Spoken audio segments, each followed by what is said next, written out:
Indore MG road थाना police के द्वारा फर्जी जमानत के मामले में एक आरोपी को गिरफ्तार किया गया है। पुलिस ने आरोपी विजय मंसारे निवासी खरगोन के खिलाफ प्रकरण दर्ज किया है। आरोपी विजय न्यायालय में चोरी के एक आरोपी की जमानत देने पहुंचा था। यही जमानतदार कनाड़िया के एक प्रकरण में भी जमानत देने पहुंचा था। उस समय उसने जो दस्तावेज दिए थे उसमें और कल जो दस्तावेज दिए थे उनमें दोनों में पिता के नाम अलग अलग थे। कोर्ट के कर्मचारी ने उसकी यह चालबाजी पकड़ ली, जिसके बाद न्यायिक मजिस्ट्रेट को भी शंका हुई तो उन्होंने मामला जांच के लिए पहुंचाया, जिसमें ये साफ हो गया कि दस्तावेज नकली हैं। पुलिस अब आरोपी से पूछताछ कर रही है कि कितने प्रकरणों में अब तक यह जमानत दे चुका है। कल एक आरोपी पकड़ाया है, विजय नरसिंह मंसारे। इसने क्या करा, अपने जिला न्यायालय 35 नंबर कोर्ट में एक जमानत दी कोतवाली के मामले में, सेक्टर कोतवाली के मामले में।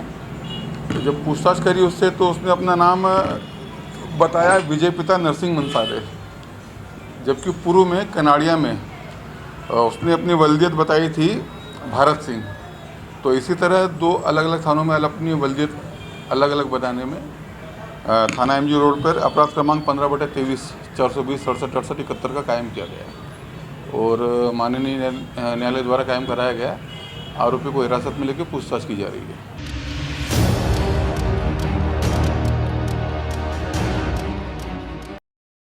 सेंट्रल कोतवाली क्षेत्र से एक मामला सामने आया है, जहां एक पति ने अपनी पत्नी को बीच बाजार में 3 तलाक कहकर तलाक दे दिया। पूरा मामला सेंट्रल कोतवाली थाना क्षेत्र का है, जहां महिला बाजार में सब्जी खरीदने गई थी, तभी पति बीच बाजार में ही विवाद करने लगा और तलाक तलाक तलाक कहकर उसे तलाक दे दिया, जिसकी शिकायत महिला द्वारा सेंट्रल कोतवाली थाने में की गई। पीड़िता ने पुलिस को बताया कि साल 2018 में उसकी शादी एहसान से हुई थी। शादी के बाद से ही पति और ससुराल वाले दहेज के लिए प्रताड़ित करने लग गए। 1 साल बाद ही उसे घर से निकाल दिया गया। वह अपने पिता के घर रह रही है। जब से वह बाजार सब्जी खरीदने जा रही थी तभी उसका पति उर्दू मैदान पुल के नजदीक पहुंचा और विवाद किया। विवाद के दौरान ही उसने अपनी पत्नी को तलाक तलाक तलाक कह दिया।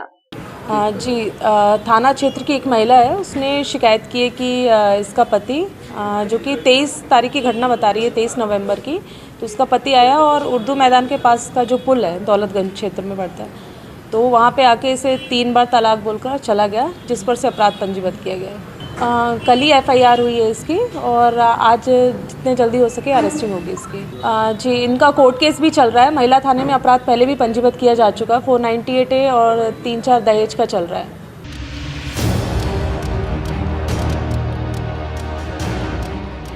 इंदौर में ट्रैफिक अवेयरनेस को लेकर आज एक कैंपेन चलाया गया, जिसमें बड़ी संख्या में स्कूली छात्र छात्राओं ने भाग लिया। इंदौर स्वच्छता में देश में कई बार प्रथम स्थान प्राप्त कर चुका है और देश के प्रधानमंत्री भी खुले मन से इंदौर की तारीफ कर चुके हैं। इसी को लेकर इंदौर के महापौर पुष्यमित्र भार्गव और जनप्रतिनिधि इंदौर को ट्रैफिक में भी नंबर 1 बनाना चाहते हैं। इसी को लेकर लगातार प्रयास किए जा रहे हैं। आज इंदौर के विभिन्न चौराहों पर कई स्कूली बच्चों ने ट्रैफिक अवेयरनेस को लेकर एक मुहिम चलाई, जिसमें 2 पहिया वाहन चालकों से अनुरोध किया गया कि वह हेलमेट पहनकर वाहन चलाएं। वहीं 4 पहिया वाहन चालकों से अनुरोध किया गया कि वह सीट बेल्ट लगाकर गाड़ी का संचालन करें। वहीं जो 4 पहिया वाहन चालक सीट बेल्ट लगाकर वाहन चला रहे थे, उनको इन स्कूली बच्चों ने तिल्ली के लड्डू खिलाकर उनका स्वागत किया और जो नियमों का पालन नहीं कर रहे थे उन्हें स्कूली बच्चों ने समझाइश भी दी। ट्रैफिक अधिकारियों का मानना है कि इंदौर में लगातार चल रही मुहिम के चलते अब लोगों ने हेलमेट पहनना शुरू कर दिया है और आगे इसके सकारात्मक परिणाम देखने को मिलेंगे। मकर संक्रांति के दिन सोचा कि क्यों न जो ट्रैफिक के लिए हेलमेट चला के रखते हैं, पहन के रखते हैं, उनको अपनी सुरक्षा का ध्यान रखते हैं। हम इस तरह लड्डू खिलाकर इनको क्यों ना हम एक तरह से इनको सुरक्षा की भावना और जागरूकता का जो परिचय दिया है उनके लिए उनको बधाई दें और अन्य लोगों को संदेश दें कि वो भी हेलमेट पहने और सुरक्षित रहें। इसी तरह धीरे धीरे जागरूकता आएगी। आप लोग देख रहे हो कि पहले से हमारे जो हेलमेट पहनने वाले की संख्या में वृद्धि हुई है। इसी तरह अब लोग धीरे धीरे जागरूक होंगे और हेलमेट पहनना सीखेंगे। यही कारण है कि हम बार बार जागरूकता अभियान चला रहे हैं। जैसे कि आज मकर संक्रांति के दिन तिल के लड्डू खिला के हमने एक जागरूकता का अभियान की पहल की है।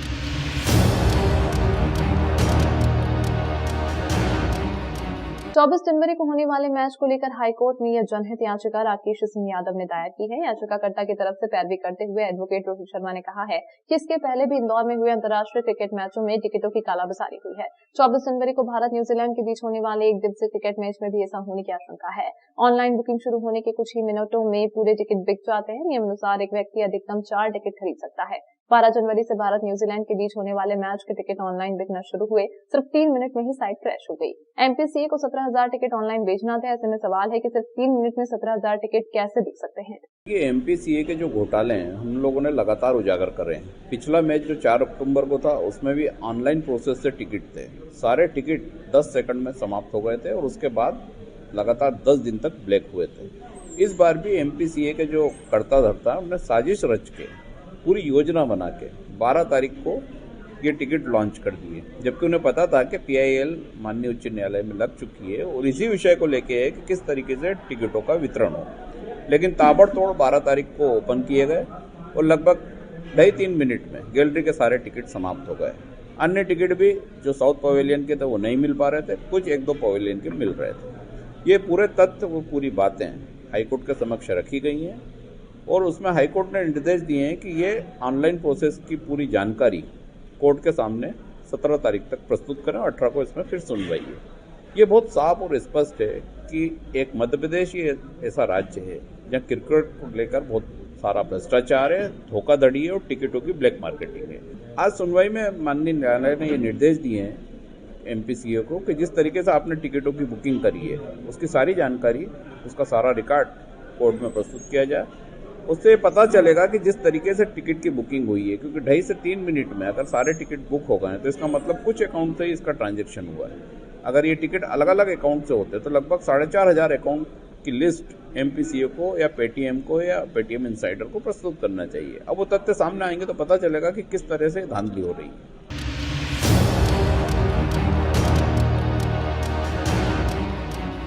मकर संक्रांति का पर्व धर्मशास्त्रों की मान्यता अनुसार आज 15 जनवरी को मनाया गया। हालांकि सालों से 14 जनवरी को लोग मकर संक्रांति पर्व मनाते आ रहे हैं। इस वजह से कई लोगों ने शनिवार को शिप्रा नदी में स्नान कर दान पुण्य किया और युवाओं ने पतंगबाजी की। हालांकि धर्मशास्त्र के अनुसार आज दान पुण्य की मकर संक्रांति होने से शिप्रा नदी के रामघाट पर बड़ी संख्या में श्रद्धालुओं ने स्नान कर दान पुण्य किया और गायों को चारा खिलाया। साथ ही तिल्ली और गुड़ का वितरण कर धर्म लाभ लिया। इधर पुलिस व प्रशासन ने 14 से ही रामघाट पर सुरक्षा की दृष्टि से अधिकारियों और जवानों की ड्यूटी लगा दी थी। बाहर से आने वाले श्रद्धालुओं के कारण शहर में अधिक भीड़ भाड़ रही। गुजरात से आए हैं, गुजरात में सुरेंद्र नगर से। हम स्पेशली मकर संक्रांति के लिए आए और हम उत्तरायण बोलते हैं उसे। यहाँ स्पेशल उसमें नहाने का यहाँ शिप्रा नदी में महत्व है और दान पुण्य करते हैं, फिर गाय को घास चारा खिलाते हैं। ऐसे स्पेशल हम यहाँ पे आए हैं।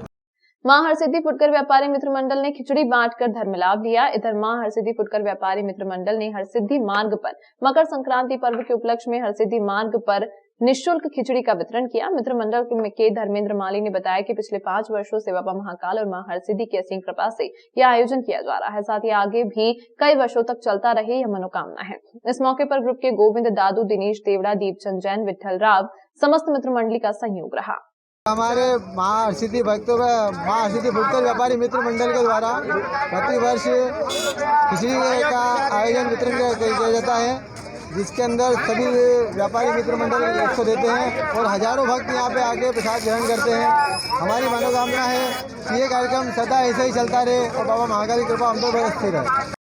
श्री अवंतिका महाकाल युवा तीर्थ पुरोहित समिति रामघाट अध्यक्ष अजय जोशी कुंडवाला गुरु ने बताया है कि 11 वर्ष से लगातार मकर संक्रांति महापर्व पर रामघाट पर मां शिप्रा का दूध अभिषेक, तिल के तेल से मां शिप्रा का अभिषेक और 16 श्रृंगार अर्पण कर मां शिप्रा से प्रार्थना की जा रही है कि विश्व का कल्याण हो। पंडित जोशी ने बताया कि शरीर पीड़ा, रोग पीड़ा निवारण मकर संक्रांति महापर्व का विशेष महत्व रहता है और शिप्रा नदी उत्तर वाहिनी नदी है और तिल भर बड़ी होने के कारण इसका विशेष महत्व है। तिल के लड्डू, खिचड़ी, समोसे का वितरण किया गया। विशेष अतिथि महामंडलेश्वर 1008 रामलाल जी महाराज, दंदरोआ सरकार, मनीष जी महाराज, उजड़खेड़ा, कमलेश महाराज, नगर सभापति कलावती यादव, प्रदेश उपाध्यक्ष अनिल जैन, कालूखेड़ा आदि लोग मौजूद रहे।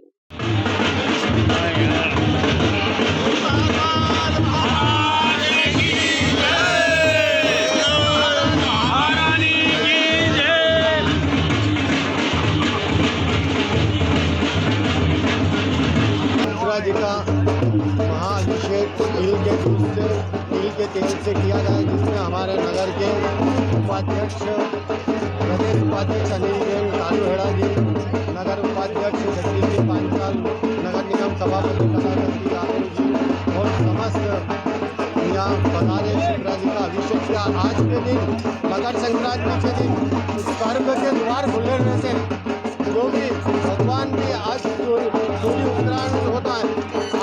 नदी का साल भर वहाँ का एक दिन रहता है स्वर्ग का। आज स्वर्ग के द्वार खुले हैं। आज के दिन जो भी दान पुण्य करता है उसका अच्छे पुण्य की प्राप्ति होती है।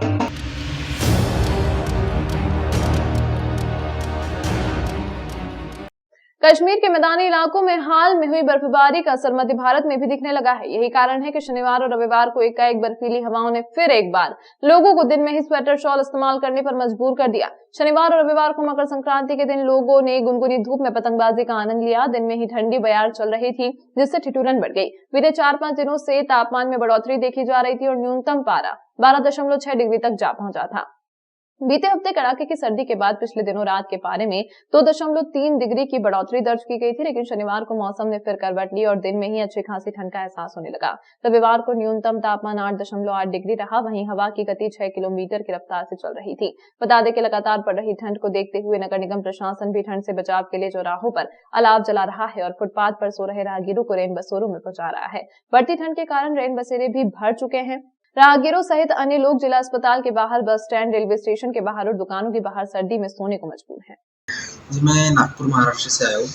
यहाँ पर पूरा निःशुल्क है, 1 भी रुपया देना नहीं पड़ा। सोने की भी व्यवस्था अच्छी है और पानी भी फिल्टर का मिलता है पीने के लिए। शौचालय वगैरह सब साफ है। जैसा कि हम देख रहे हैं 2-3 दिन से काफ़ी ठंडक महसूस हो रही है। कारण ये है कि उत्तर भारत में तेज़ बर्फबारी हो रही है। पश्चिमी विक्षोभ के कारण पहाड़ों में तेज़ बर्फबारी हो रही है, जिससे हवाएं बहुत तेज़ चल रही हैं। 6 किलोमीटर प्रति घंटे की गति से हवाएं चल रही हैं, जिसके कारण हमको तेज़ चुभन और ठंडक महसूस हो रही है। न्यूनतम तापमान कम होकर 8.8 डिग्री हो गया है। राहत की बात यह है कि चूँकि बादल नहीं है, दिन में धूप खिली हुई है, इस कारण हमको दिन में धूप में अच्छा लगता है और थोड़ा सा जो धूप खिली होने के कारण तापमान बहुत ज़्यादा नहीं गिर पा रहे हैं। राष्ट्रीय स्तर पर 2-3 दिन इसी प्रकार का मौसम रहने की भविष्यवाणी की गई है।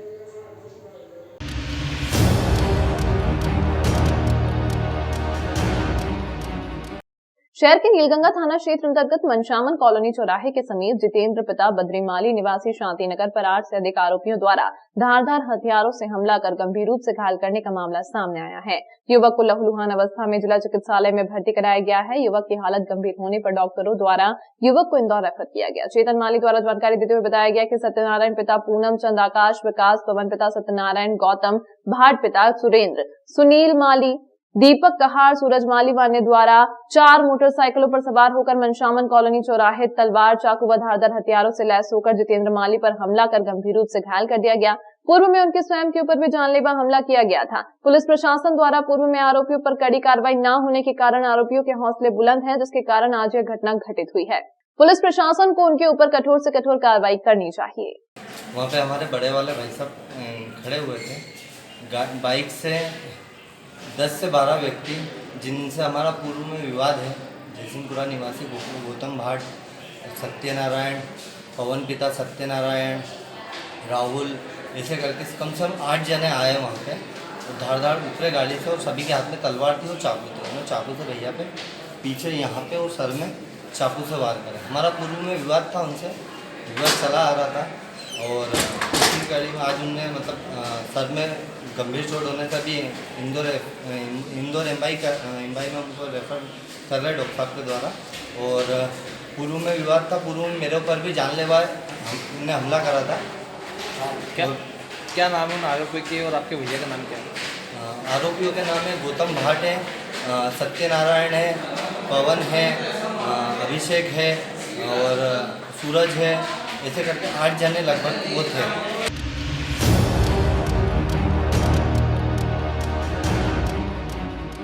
राजीव कॉलोनी क्षेत्र स्थित सरकारी उर्दू स्कूल परिसर में नए साल पर जश्न में बार बालाओं को नचाने के मामले में मंडी पुलिस ने बदमाश सलमान पिता शेरूलाल पर प्रकरण दर्ज किया है। मंडी पुलिस को मामले की शिकायत शासकीय बालक उमावी संकुल प्राचार्य कल्पना भाटी ने लिखित आवेदन देकर की थी, जिसमें बताया था कि स्कूल अवकाश के दौरान स्कूल परिसर में अज्ञात व्यक्तियों द्वारा अनाधिकृत कार्य किया गया। मंडी पुलिस के मुताबिक संकुल प्राचार्य ने 31 दिसंबर की रात शासकीय मैदान में अज्ञात व्यक्तियों द्वारा अनाधिकृत कार्य करने की शिकायत की गई थी। आवेदन में बताया गया कि इस दौरान शाला में अवकाश था। जब अवकाश खत्म हुआ तब बच्चों द्वारा इसकी जानकारी शाला प्रभारी को दी गई थी। आवेदन पर जांच में शासकीय उर्दू मावी की शाला प्रभारी, टेंट, लाइट सहित कई लोगों के बयान दर्ज किए गए, जिसमें आयोजन सलमान पिता शेरू लाला द्वारा करने की बात सामने आई। सलमान द्वारा शासकीय उर्दू मावी के सरकारी परिसर पर अतिक्रमण कर पार्टी का आयोजन कर बार बालाओं को नचाया गया। इस पर मंडी पुलिस ने सलमान पर धारा 294, 448 में प्रकरण दर्ज किया। शुक्रवार को हिंदू जागरण मंच द्वारा लव जिहाद और स्कूल परिसर में बार बालाओं को नचाने के विरोध में रैली निकालकर विरोध प्रदर्शन भी किया गया। शनिवार को बार बालाओं के डांस के वीडियो भी सोशल मीडिया पर वायरल हो गए थे।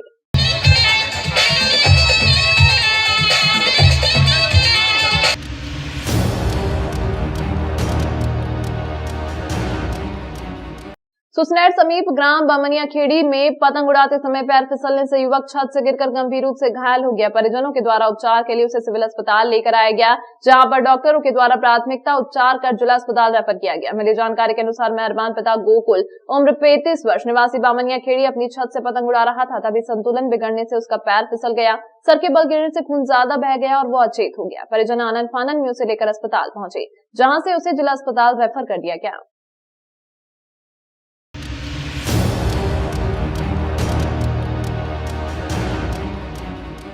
शाजापुर के नेहरू स्मृति वन में वन्य प्राणी जंगली सुअर का शिकार कर उसका मांस पकाने का मामला सामने आया है। इस मामले में मुखबिर की सूचना पर वन विभाग की शिकायत पर लालघाटी पुलिस ने 8 लोगों के खिलाफ मामला दर्ज किया, जिनमें से अभी तक 6 आरोपियों की गिरफ्तारी हो चुकी है और 2 आरोपी अभी भी फरार हैं। इस मामले में एक सेना के जवान के अलावा 3 अन्य शासकीय कर्मचारी शामिल हैं।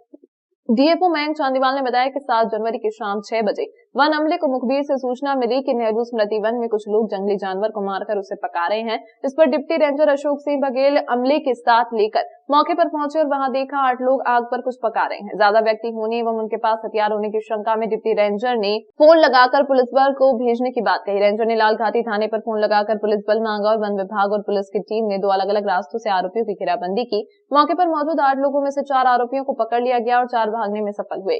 4 आरोपी देव कुमार सूर्यवंशी, सुरेश दसालिया, कमल सारवान, राम भरोसे खंगरलाल को मौके से गिरफ्तार किया गया। मौके से हथियार और अन्य सामान भी जब्त किया गया। आरोपी देव कुमार सेना में जवान है और कमल व राम भरोसे नगर पालिका में कार्यरत है। सुरेश बिजली कंपनी में कार्यरत है। मौके से फरार 4 आरोपियों की तलाश की गई है। संतोष और प्रहलाद मुख्य आरोपी हैं, शेष 4 को सह आरोपी बनाया गया है। वहीं फरार 2 आरोपियों की तलाश की जा रही है। गिरफ्तार आरोपियों को कोर्ट में पेश किया गया। न्यायालय ने सभी 6 आरोपियों को जेल भेजा। सभी आरोपी जमानत पर बाहर आ गए। ये पिछले शनिवार को हमको शाम को एक सूचना मिली, जिसमें हमें बताया गया कि कुछ लोग हैं नेहरू वन में।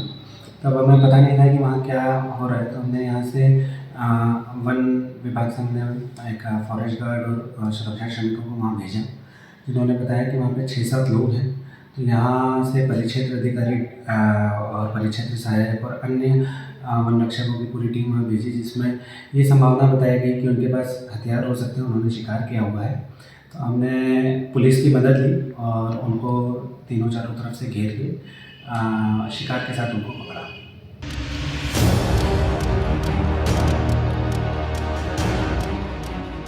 राजगढ़ जिले के कुजनेर पुलिस थाना प्रभारी उप निरीक्षक आदित्य सोनी को जानकारी मिली कि एक बोलेरो पिकअप वाहन ने अवैध शराब भरकर पचौर तरफ से आ रही थी, पर राधा स्वामी लिखा था। पुलिस ने भैंसासुर महाराज मंदिर के पास चेकिंग पॉइंट लगाया तथा कुजनेर तरफ से उक्त पिकअप वाहन आती दिखी, जिसे पुलिस बल की मदद से घेराबंदी कर रोका तो ड्राइवर अशोक परिहार अंधेरा का फायदा उठाकर जंगल की तरफ भाग गया। पिकअप वाहन का त्रिपाल हटाकर चेक किया तो उसमें से विभिन्न वैरायटियों की 153 पेटी अवैध शराब मिली। पुलिस ने पिकअप वाहन सहित 153 पेटी अवैध शराब कुल कीमत 18 लाख का जब्त कर अपराध धारा 34 आबकारी एक्ट का पंजीबद्ध किया है। ये कार्रवाई एक पिकअप है, बोलेरो पिकअप। इसकी सूचना हमको कल रात में मिली थी। इसमें अवैध रूप से शराब जा रही है, तो इसकी चेकिंग की गई भैंसासुर मंदिर के पास में राजगढ़ रोड पर। इसको चेक करने के बाद में इसमें से 153 पेटी शराब की निकली, जिसमें बियर, विस्की और रम जैसी ब्रांड की शराब है, जिसे थाने में जब्त किया गया है। इसमें कितने के ब्रांड है? इसमें कुल 9 ब्रांड की शराब है, अलग अलग ब्रांड की शराब है, और कुल मिलाकर 153 पेटी है और कुल वर्षों का 18 लाख रुपए के करीब है। इसे जब्त करके अग्रिम कार्रवाई की जा रही है। इसका कोई पता चला किसका है, क्या है? अभी वर्तमान में पता नहीं चल रहा है, आरोपी की तलाश की जा रही है।